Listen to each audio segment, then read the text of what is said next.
Today, I'll be reacting to Making the Case Larry Bird. So let's go right into the video.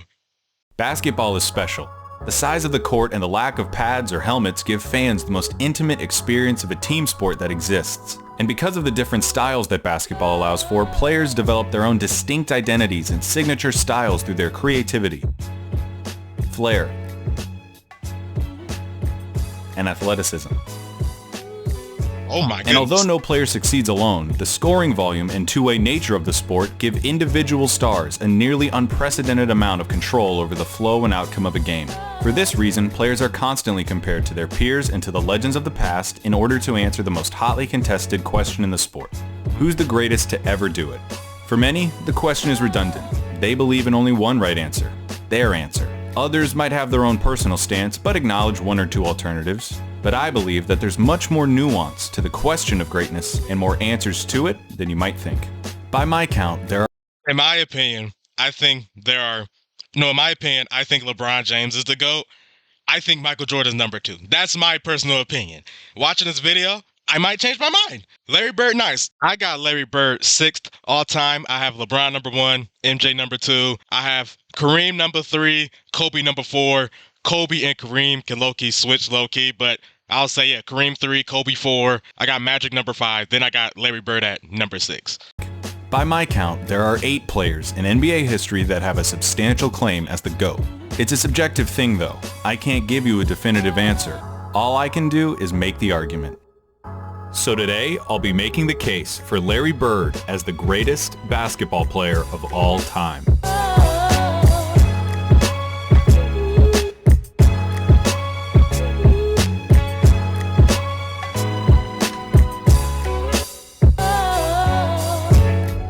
Clutchest player to ever play the game. Now, if you don't think that Larry Bird is the greatest basketball player of all time, you probably hate that I just said that.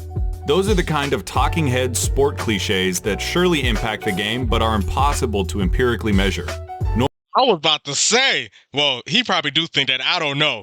But the smartest in the clutches? I don't know about that. He up there, he probably top 5. He probably top 5 in like both categories, but at the top, I don't know about that.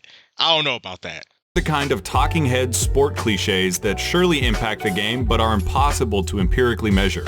Normally, I'd agree with you, but I think that when you talk about Larry Bird, you see those intangibles become real, palpable results. I wouldn't have said it if I didn't believe it. When Larry Bird was drafted by the Boston Celtics in 1978, the NBA needed saving. Attendance was in the toilet, the league had few marketable stars, cocaine addiction had several players in its grasp, and most of all, playoff games were being tape delayed. Playoff games at the highest level of basketball were being put in the back seat for black and white movies and network reruns. Dang. But rather than join the Celtics after being taken 3rd overall, Larry Bird decided to return for his final year at Indiana State, a decision that would prove to be one of the most important in the history of the sport. Bird's final year saw the Sycamores tear through college basketball, going 33-0 before the national championship game. Bird, already claimed by the NBA's most historic and prestigious franchise, had established himself as the generational talent who would inherit the mantle of pro basketball. Indiana State's opponent in the national championship was Michigan State, captained by the immortal Earvin "Magic" Johnson. The Sycamores lost the championship to the more talented Spartans in the highest-rated game in the history of basketball, at any level, still to this day. The stage had been set. The next decade of basketball would be defined by the rivalry between the white hick from French Lick and his Boston Celtics and the black Magic and his Showtime Lakers. I've been trying to say, Larry Bird and Magic Johnson changed the game of basketball. Then Michael Jordan just took it up another level. But I always said that. Magic Johnson and Larry Bird changed the game of basketball. The rivalry between Bird and Johnson is entwined into the fabric of the NBA and is worthy of 100 documentaries. In this video, though, we're going to be looking at Bird's claim of supremacy. Here's Bird's basketball resume. His 3 championships come with perhaps the highest collective degree of difficulty of any player's championships. His 3 MVPs came consecutively, making him only the 3rd player to accomplish the feat, along with Bill Russell and Wilt Chamberlain. His 2 finals MVPs are misleading. He was absolutely the best player on the '81 Celtics, but he was only a sophomore, and his 15 points per game in the finals gave the media an excuse to exact a little vengeance on a legendarily difficult interview. His all-star and first-team selections also come with the caveat that Bird only played for 13 seasons and missed all but 6 games of the '89 season following surgeries on both feet. I can hear you already. A 13-year career, and this guy is supposed to be the GOAT? What color of paint are you huffing, Clayton? It's not even a 13-year career.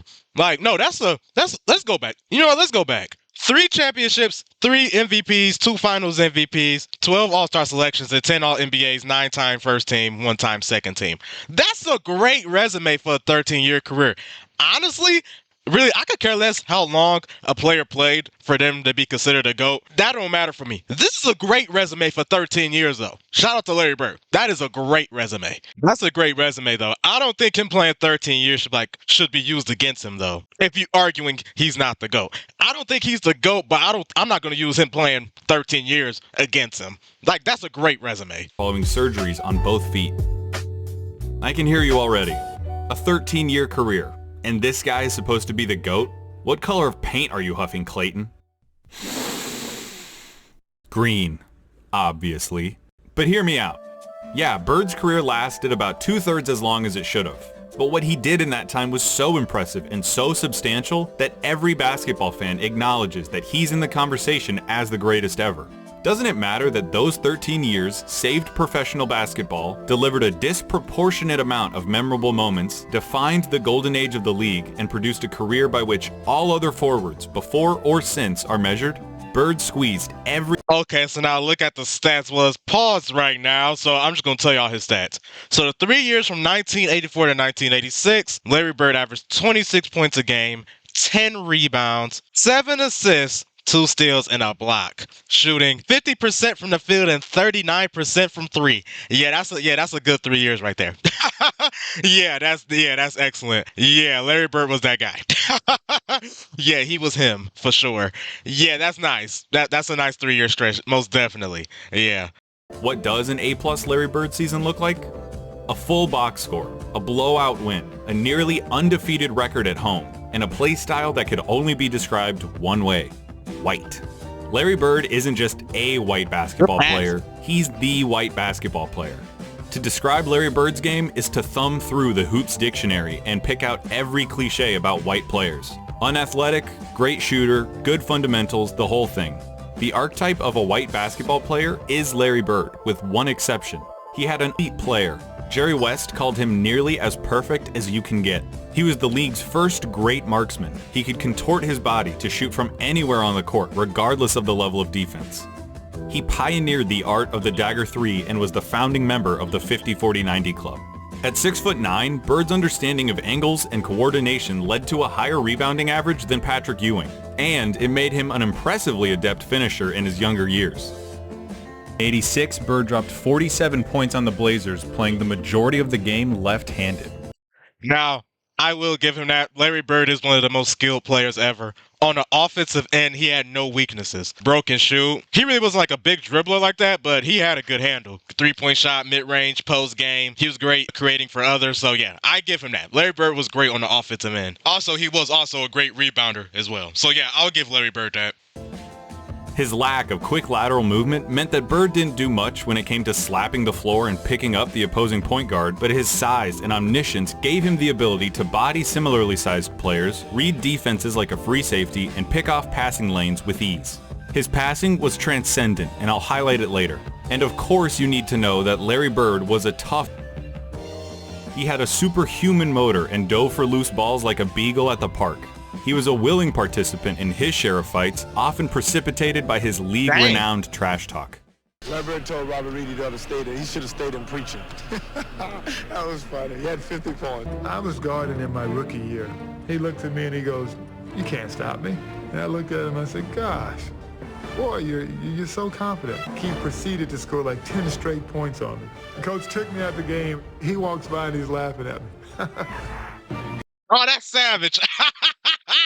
Oh, no, that's savage right there. That's funny. He told bro, "You can't guard me." Nah, he scored 10 straight points on Bro, and Bro went to the bench. That's tough. That's tough. Then Bro came by the bench and started laughing. Oh, yeah. If Larry Bird did that to me, I had to get him back. Ain't no way I'm getting disrespected like that. Ain't no way. That's tough. Why he do Clyde like that? He was a basketball genius. He'd be a step ahead, a thought ahead, play the game like a chess game. I'd much rather guard Michael Jordan than Larry Bird because you have to play the game as a thinker when you're playing him. You have to get inside his mind. If you put all of us in a room, Hold up. James Worthy said he'd rather guard Michael Jordan than Larry Bird? That's very interesting. That's very interesting. Now, hopefully I try to understand.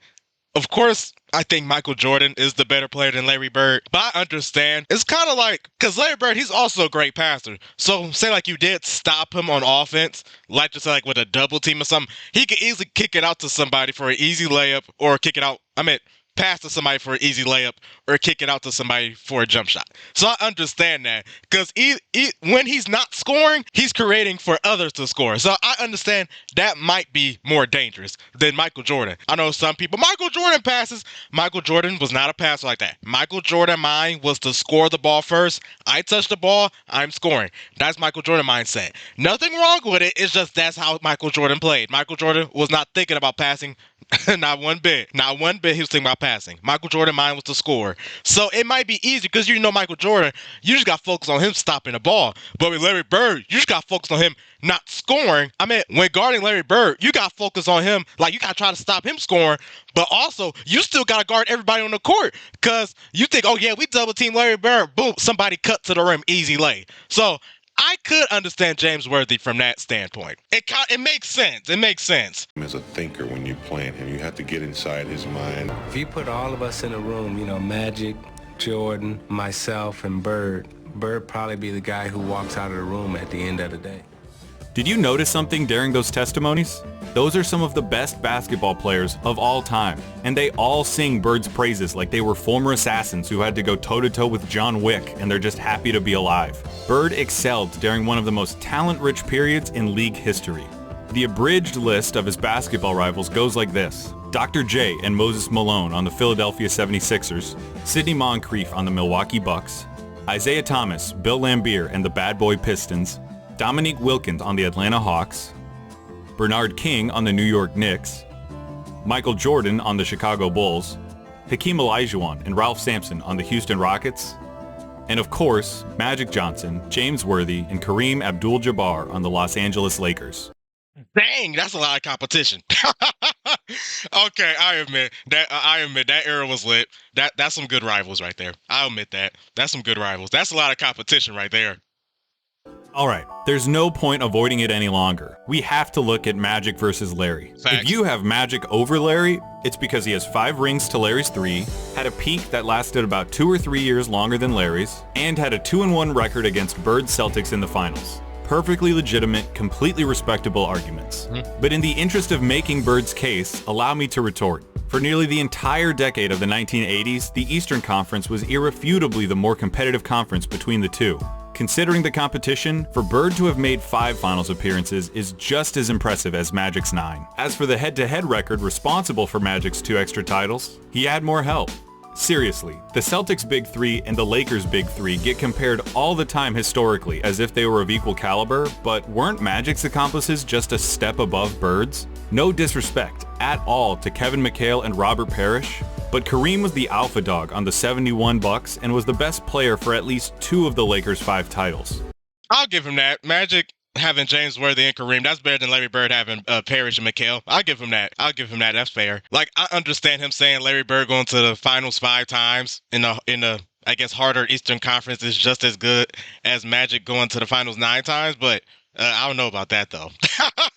I don't know about that. Going to the finals 9 times in your career is insane. That's kind of wild. I ain't gonna lie. Going to the finals 9 times, that's not no joke. No, you was him if you made it to the finals 9 times in your NBA career. So I don't know if I agree with him with that, but I will admit Magic did have a better supporting cast, I would say, than Larry Bird. I'll give him that. James Worthy was the #1 pick out of UNC after winning a championship as the best player on a team that had Michael Jordan on it. Throw in the fact that Magic got to be coached by Pat Riley, one of the most brilliant minds in basketball history, and you could say that the Magic-Bird argument comes down to one thing: luck. So if their careers come down to luck, the question just becomes who you would rather take. The fact that his play would translate perfectly into the league today. A 6'9" sharpshooting forward with eyes in the back of his head who averaged double-digit rebounds in an era against Moses and Lambeer. I agree. He'd gobble up boards as a power forward. He'd be an offensive mismatch against everybody as a small ball center, and his off-ball skills and passing would pair perfectly with the flow of today's game. Add in his competitive mania and 3 generations worth of medical advancements, and we're talking about a player who could have stuck around so long they would have had to rename the league. As you've been watching these clips of Bird, I would hope that you would notice something. He always knows where everybody is. Watching Bird play basketball is like watching those monsters from A Quiet Place that know where you are if you make any noise at all. Bird had a level of clairvoyance that bordered on the unnatural. In '85, he ended up 1 steal away from a quadruple-double after playing just the first 3 quarters. His passing was famously infectious and helped transform the Celtics of the '80s into an ideal that basketball teams at all levels are still shown tape of. Okay, now I agree with that. Okay, this is a good video. That's a great case though. Like with Larry Bird though, in this era he will be dominant. Some people don't think he will, but I think he will. I do agree with that though. Like his play style would definitely fit this era compared to Magic Johnson. I think Larry Bird will fit better this era than Magic Johnson. I agree with him with that. I agree with him. This is a good video. I like this video. He's making a case. So I like this. This is a good video. It's very interesting. Very interesting. Natural. In '85, he ended up 1 steal away from a quadruple-double after playing just the first 3 quarters. Crazy. His passing was famously infectious and helped transform the Celtics of the '80s into an ideal that basketball teams at all levels are still shown tape of. They moved the ball with precision and intent, always looking for better shots and determined to get the entire team involved in the effort. That fact is almost entirely attributable to Bird and his wizardry with the ball. This acumen also helped Bird become the only player with a GOAT claim to transition successfully into other basketball roles after his playing career. In his 3 years as the head coach of the Pacers, Bird won a Coach of the Year award, coached the Pacers to their first and only finals appearance, and gave Michael Jordan as much trouble as he'd ever gotten in his career in the '98 Eastern Conference Finals. After moving into a front office role for Indiana, he won Executive of the Year in 2012, becoming the only person to have an MVP, Coach of the Year, and Executive of the Year award. Hey, Larry. Okay, Larry. Okay. Oh, yeah. Coach of the Year and Executive of the Year. Oh, yeah. Larry Bird, that guy. Yeah, that's a great job from Larry Bird. On the court or off of it, inside and out, Larry Bird sees basketball as only he can. That intelligence also lent itself to Bird's defining skill, making the big plays. Remember, NBA players get paid to win games. James Harden is getting paid nearly $40 million this year because he's supposed to help the Rockets win games. Victory can be achieved in a lot of ways, and the win column doesn't care how it happens. As Mark Sinclair once said, It don't matter if you win by an inch or a mile. Winning's winning. but when your team is down 1 in a crucial playoff game with 8 seconds left, and you need to hit a shot to stay in the series and keep your season alive, that's where players really separate themselves and earn their money. Love it or hate it, it's the players that come through in the big moments that live forever in our memories. Some players, for whatever reason, were never able to do it consistently. Some players were truly outstanding at it. Larry Bird was the best at it.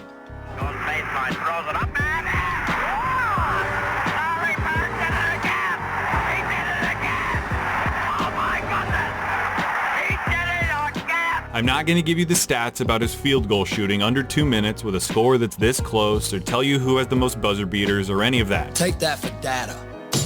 I'm just going to show you clutch moments in clutch situations. 1985 against the Blazers. Bird drops 48 points, including this. Down 1 with 2 seconds left. The inbound pass, the double team in Bird. Larry, fake, fall away. That was nice. All right! 1985 against the Hawks. Bird sets the Celtics scoring record with 60 points with shots like these. They open the right side. Bird the fall away. He drills it again. That's the best shooting I've ever seen. 1986 against the Rockets. Not all of Bird's clutch moments were singular. The bigger the moment, the bigger his performance. In Game 6 of the 1986 NBA Finals, Bird clinches the championship with a triple-double in what he calls the best game he ever played. 2 seconds on the shot clock. Bird wants a three out of it. He gets it. Oh, nah. You know, no, that man was hooping. No, that man dribbled back to the three-point line. Oh, no, that was crazy. I'm going to watch that again. That was fire. That was fire. Finals, Bird clinches the championship with a triple-double in what he calls the best game he ever played. 2 seconds on the shot clock. Bird wants a three out of it. He gets it. That's nice. 1987 against the Washington Bullets. Bird hits one shot to tie it before it's waved off because of a timeout. Hits another shot to tie it up for real. Crowd is standing up. It goes now to Bird. Bird goes up top. And then in double overtime, down one, he does this. It's going to go to Bird. He's got a shot. Get it! That man was different. Whoa! Oh, no, yeah. He was different. Okay, yeah, that's cold. No, that's cold right there. That's cold. Yeah, Larry Bird was different. Yeah, he different. He different. Oh, my God. Wait, no, let's go back. Let's go back. Let's go back. I'm sorry. Let's go back. That was cold. That was cold. Ain't no way. 1987 against the Washington Bullets. Bird hits one shot to tie it before it's waved off because of a timeout. Hits another shot to tie it up for real. Crowd is standing up. It goes now to Bird. Bird goes up top. And then in double overtime, down one, he does this. It's going to go to Bird. He's got a shot. Get it! That's crazy. It's all over. For 3 years, from 1986 to 1988, the three-point contest knew no other champion but Larry Bird. He's still got to drop one here quickly. 14. This is a tie for the money. Yo! Larry Bird! 1987 Eastern Conference Finals, Game 5. Tied at 2 games apiece against the Bad Boy Pistons, this enormous game would put the winner 1 game away from the NBA Finals. The Pistons are up 1 with seconds remaining. The ball goes out of bounds off the Celtics. Isaiah Thomas just needs to inbound the ball to win the game. Now there's a steal by Bird. Underneath the DJ, lays it in.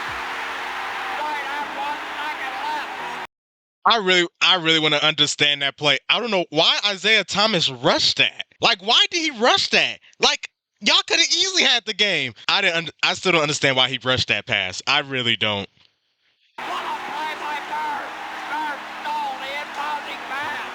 There are truly too many big games and big moments for me to go through without this ending up as a documentary. But that all leads me to this, what I really want to talk about. 1987, NBA Finals, Game 4 against the Lakers. LA is up 2-1, and the Celtics need to win to tie the series and stay alive. Bird hits a 3 with 12 seconds left to go up by 2. Bird goes for 3.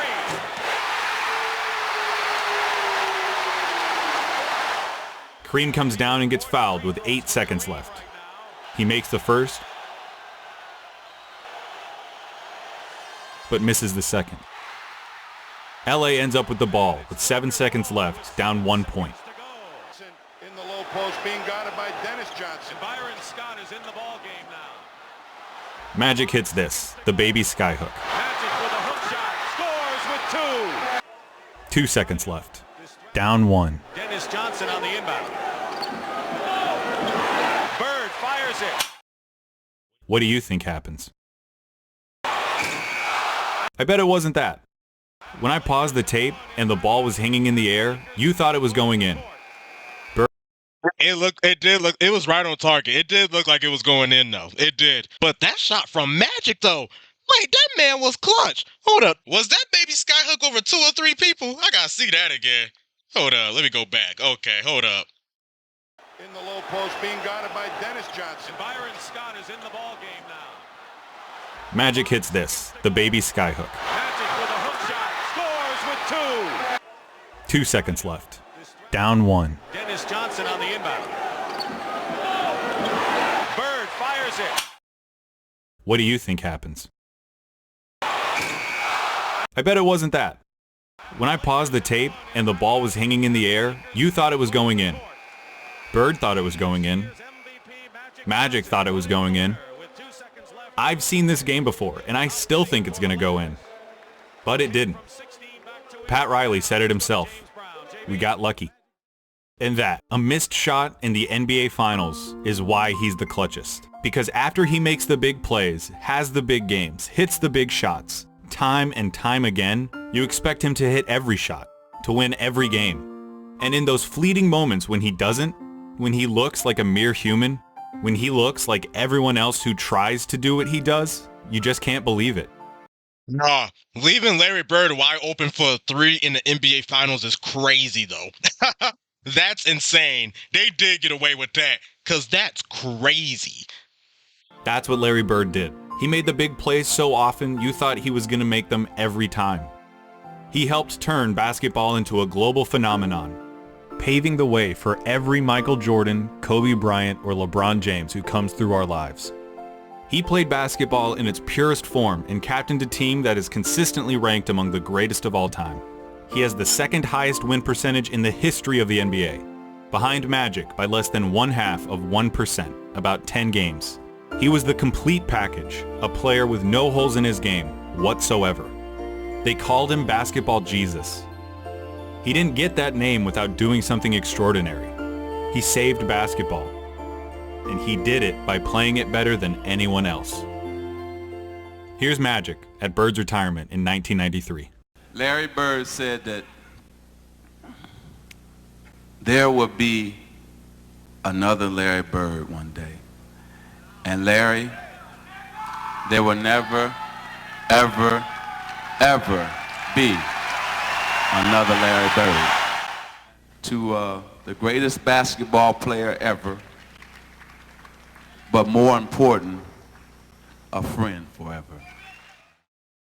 That was really nice from Magic, like what he did for Larry Bird at his retirement ceremony. I like that. That was really nice right there. No, but Larry Bird, that video was fire. Larry Bird is that guy. Now, I don't know if I'll put him over Magic, though. Even though Magic did call him the greatest ever, I still don't know if I could put him over Magic, though. But Larry Bird was that guy, though. He really was. He really was. Now, I'll say this. Now, I'm going to say this. If you think Larry Bird better than Magic Johnson, I'm not mad at you. I'm not mad at you at all. Like, I think that would be the highest I put Larry Bird as 5th. Like, Larry Bird at number 5, that's probably the highest I put him at. But, like, over LeBron, MJ, Kareem, and Kobe?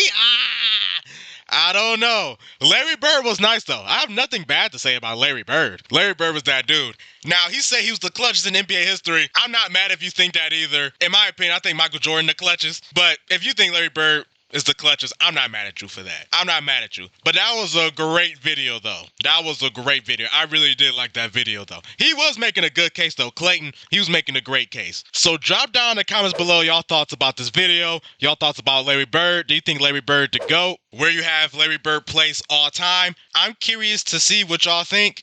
And I hope everyone have a blessed day. I'm out.